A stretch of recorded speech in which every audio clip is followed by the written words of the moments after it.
No matter how kind you are, how diligently you work, or how hard you try not to inconvenience others, if you are always treated as an easy target, the reason may not be due to your lack of ability. It may not even be because you are too kind. The real reason might be this. It's because you reveal your emotions too easily. Your expression hardens at someone's casual remark. When I receive an unfair criticism, my voice trembles. The moment my name appears in the group chat, my heart reacts first. The other person notices it at that moment. This person really shakes when you touch just this part. Isn't that cruel? You were just working sincerely. I only explained because I felt wronged. I only endured and endured because I didn't want to ruin the relationship. However, people notice your wavering more quickly than your sincerity. A stiff expression, an urgent tone, an elongated explanation, and a sentence that slips out uncontrollably. And in the end, this label gets attached to you. That person does their job well, but they're sensitive. They're kind. But they have emotional ups and downs. They tend to be a bit defensive when receiving feedback.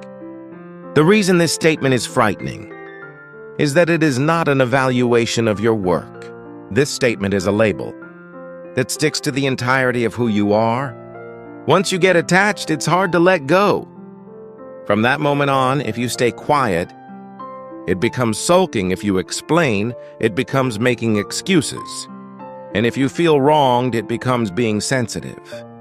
This is how the world quietly turns good people into pushovers.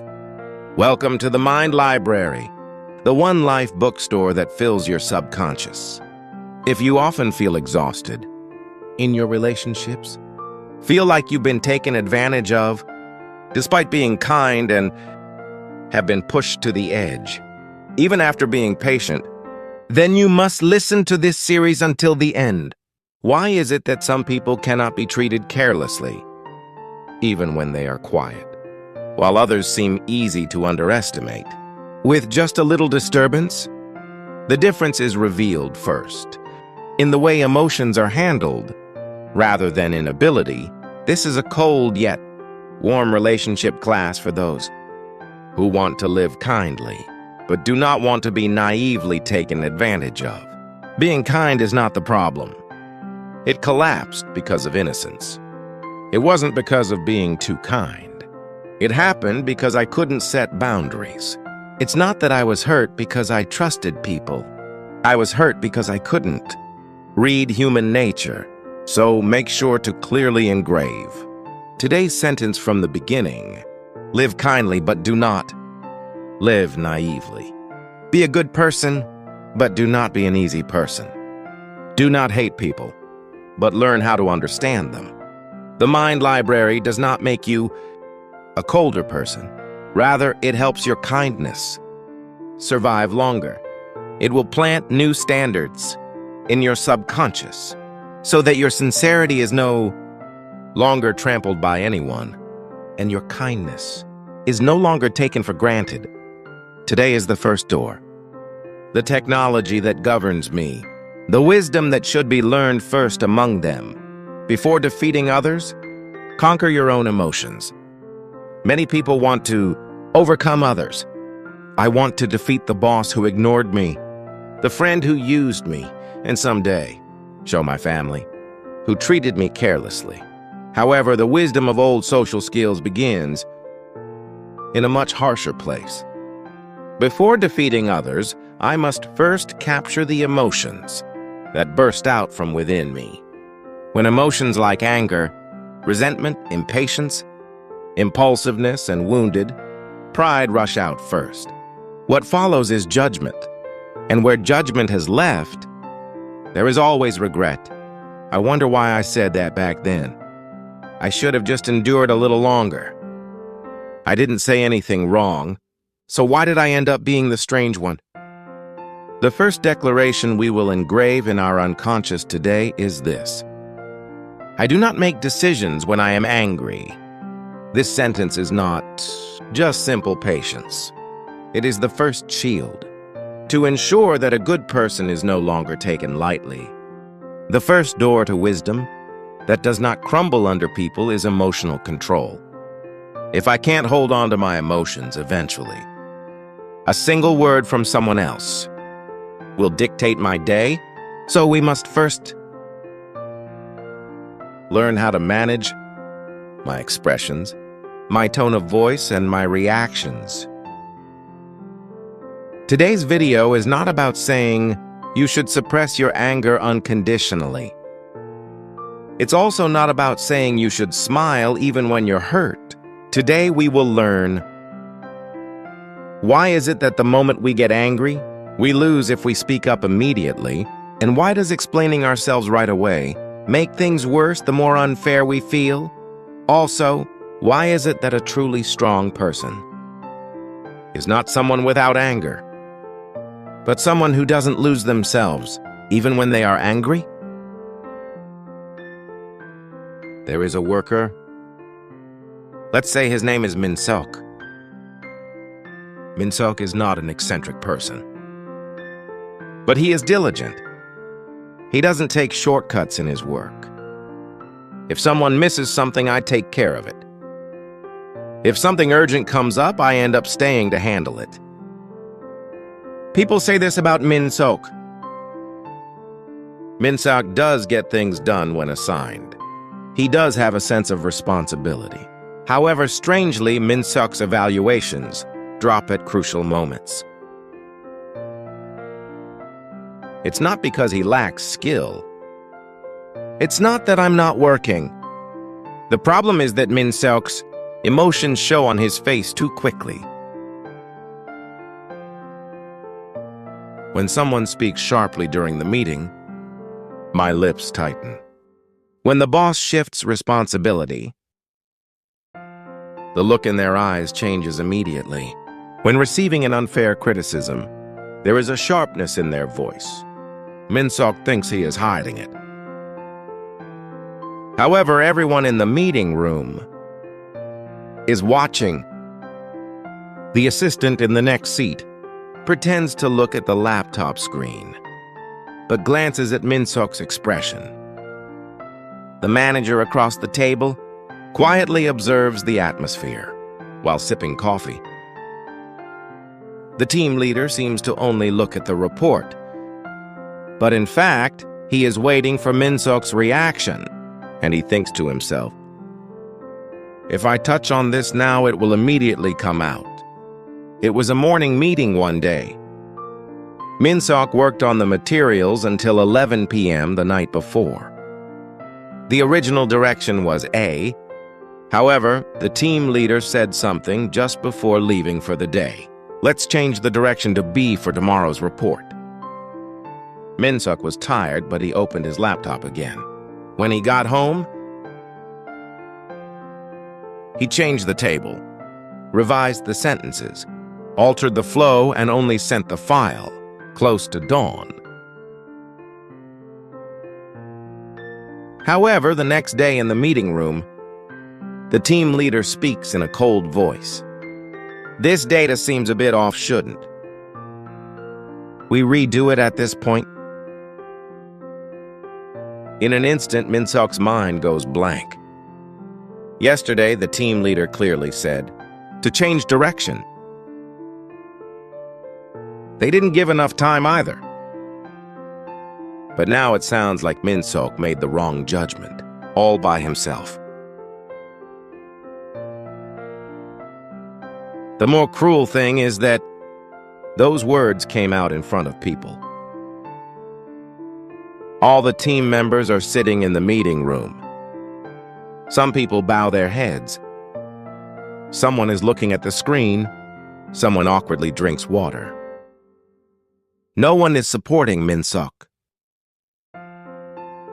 Most people in the company are not on the side of truth, but rather on the side of safety. That silence hurts more. Someone definitely knows. Yesterday, the team leader changed direction, but no one says anything. At that moment, Minseok is not collapsing because of work. I feel like I'm collapsing because of the feeling of being abandoned. Words are rising up to Minseok's throat. Didn't the team leader say to do it that way yesterday? Is that wrong? No, it's not. That's really incorrect. But this is where the tragedy begins. Minseok should have held on to his injustice for just 3 seconds. But I miss those 3 seconds. And I say it in a sharp voice. I did it because the team leader said so yesterday. It is true when you look at just the sentence. But at that moment, the atmosphere in the conference room changes. The talk about the report disappears. The direction of the materials also disappears. Now the title of the scene becomes one. Minseok argued against the team leader. The team leader speaks in a low voice. Are you saying it's my fault now? Minseok feels even more wronged. No, what I mean is not that. But it's already too late. I entered the frame that the other party wanted. The team leader shifted the discussion from the issue of the materials to the issue of attitude. Isn't it really pathetic and cruel? The one who struggled all night is Minseok. The person who changed the instructions is the team leader. However, the strange person in the meeting room ultimately turns out to be Minseok. People did not see the circumstances of the previous night. They only saw Minseok's shaken expression this morning. The truth may have been on Minseok's side. However, the atmosphere was not on Minseok's side. That afternoon, the team leader said this to another employee. This one comment, Minseok works well, but he gets a bit sensitive. When receiving feedback, breaks him down. It hurts more than being told that you didn't do your job. This is not an assessment of ability, but a stigma against the whole person. And it is at this point that we must draw out the old blade of social wisdom. There is a cold anthropology that has been quietly circulated by power holders, negotiators, and survivors for 400 years. The author of that book, Baltasar Gracián, did not view human relationships as romantic.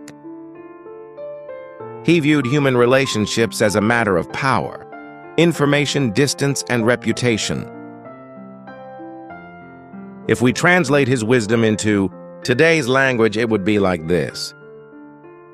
Emotions are signals within me, but in front of others, they become information.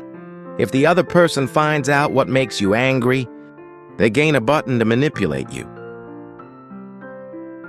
If the other person discovers where you feel wronged, they will keep pressing that point.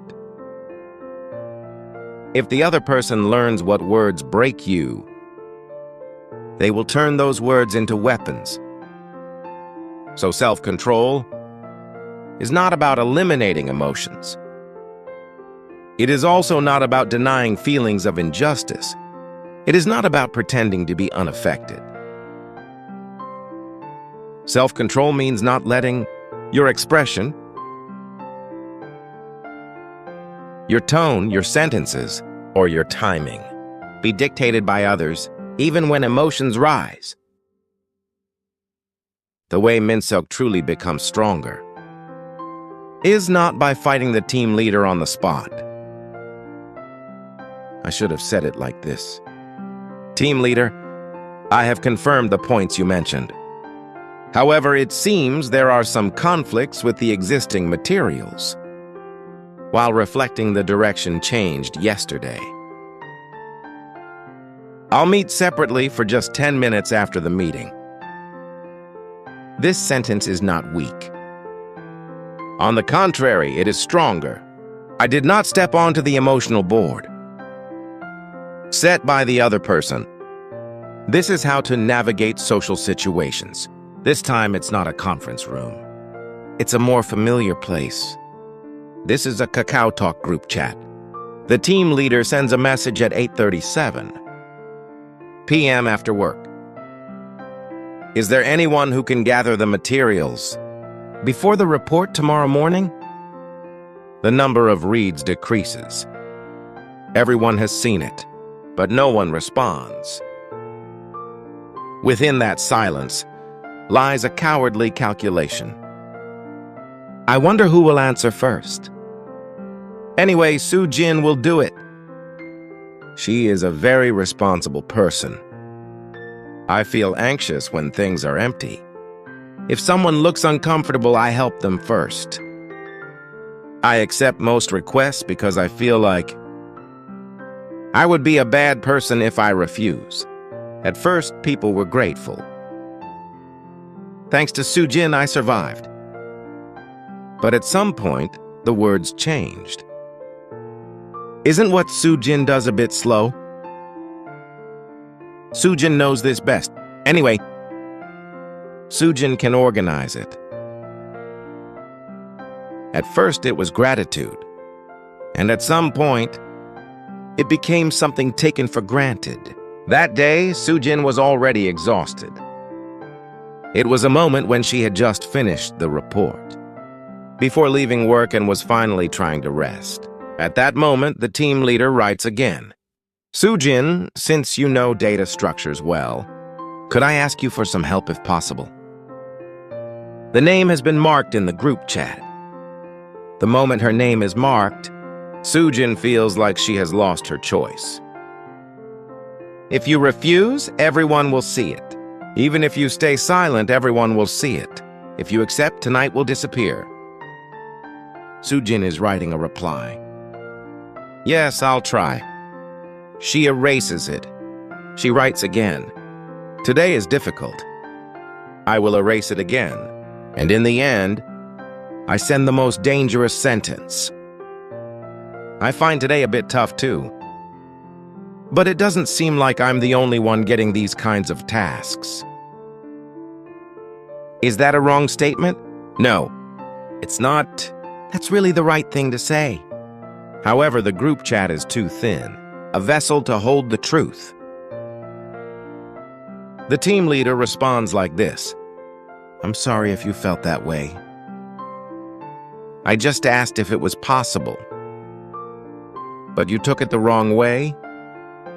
The opponent named me and narrowed down the escape route. However, when I said I was having a hard time, it became a matter of Soo-jin's feelings, not the distribution of work.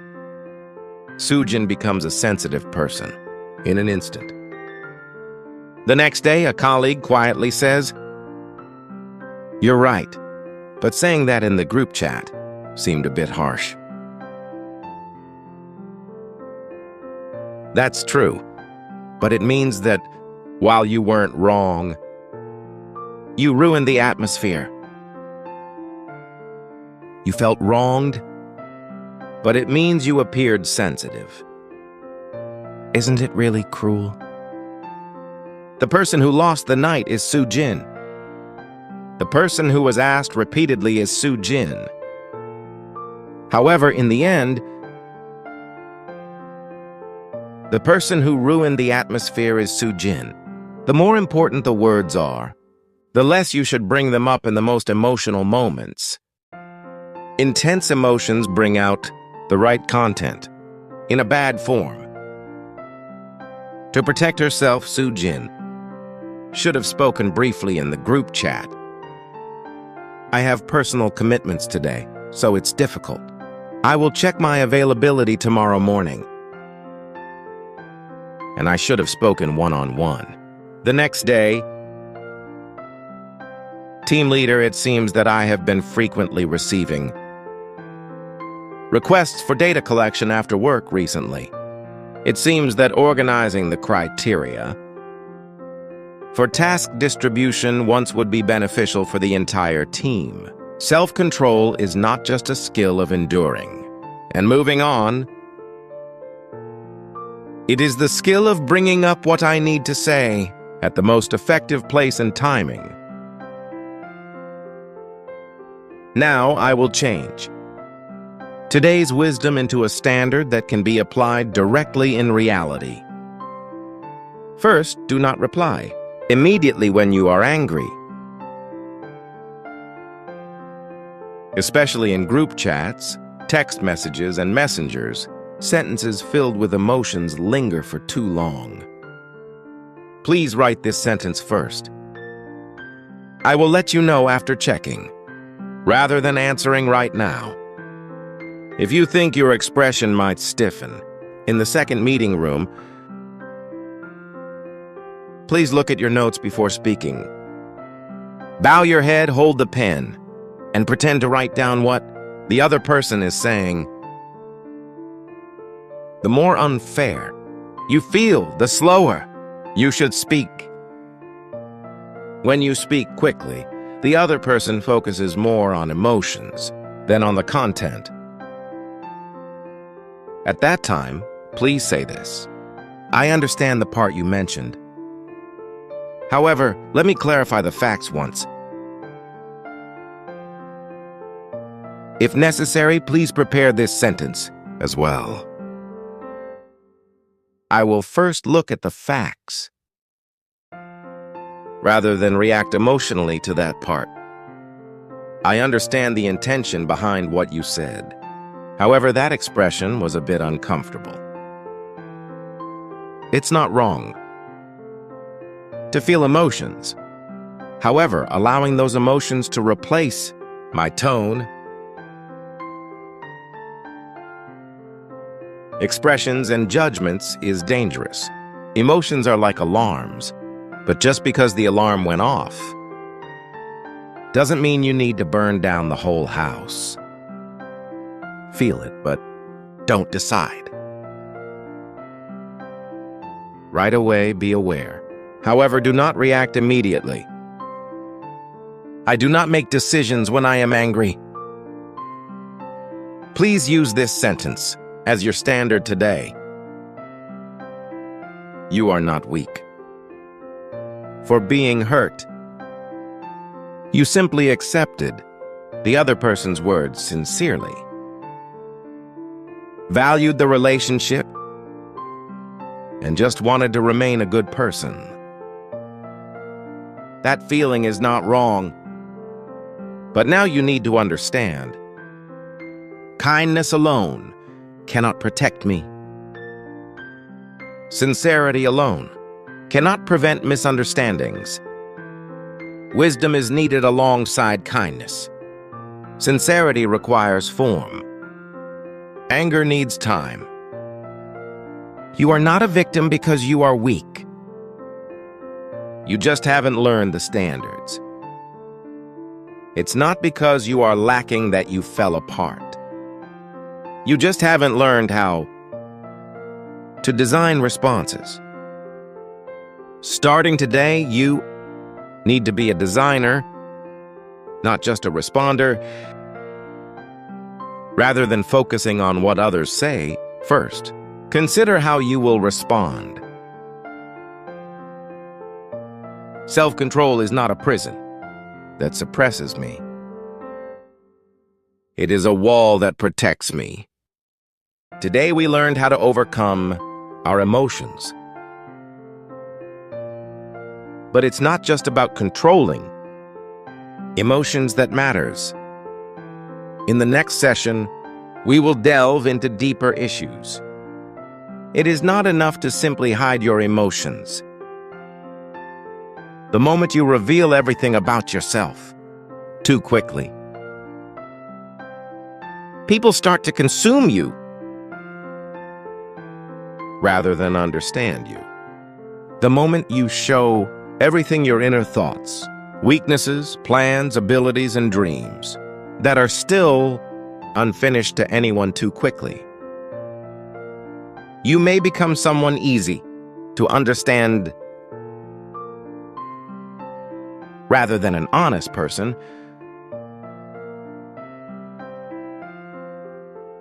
The next chapter discusses why those who reveal everything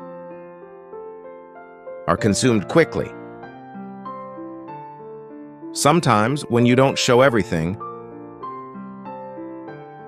people finally learn not to treat you carelessly.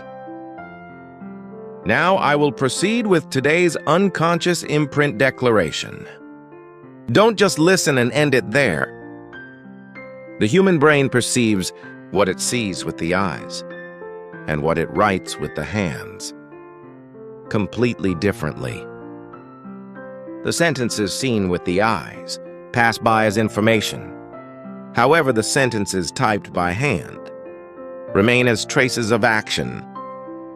If you turn off this video today and do nothing tomorrow morning, you might find yourself shaken in the same scene again. However, if you leave this one line as a comment tonight,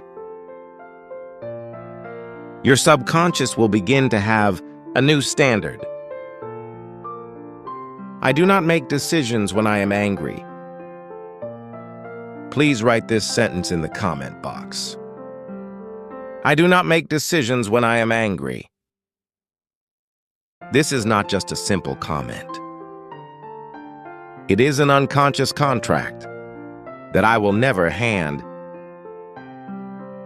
over the steering wheel of my emotions to anyone.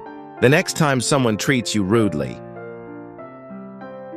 the next time you hear an unfair comment, the next time you feel like your choice has been taken away when your name is mentioned in a group chat, you will remember this sentence.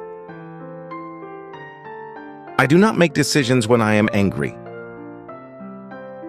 In that moment, you will not crumble like you used to. I will catch my breath. I will compose my expression. I will make the sentences shorter. I will save the most important words for the most appropriate moment. That is maturity. That is social skill. This is today's subconscious imprint phrase. I do not make decisions when I am angry. Leave this phrase in the comments and deeply engrave it in your subconscious tonight. If you need videos like this, please subscribe to the Mind Library and unfold the next chapter together. To ensure that you can live kindly without easily falling apart, this bookstore will help you build standards one by one in your subconscious. The next page of the book, called Your Life, will surely shine more elegantly and powerfully. This is a mind library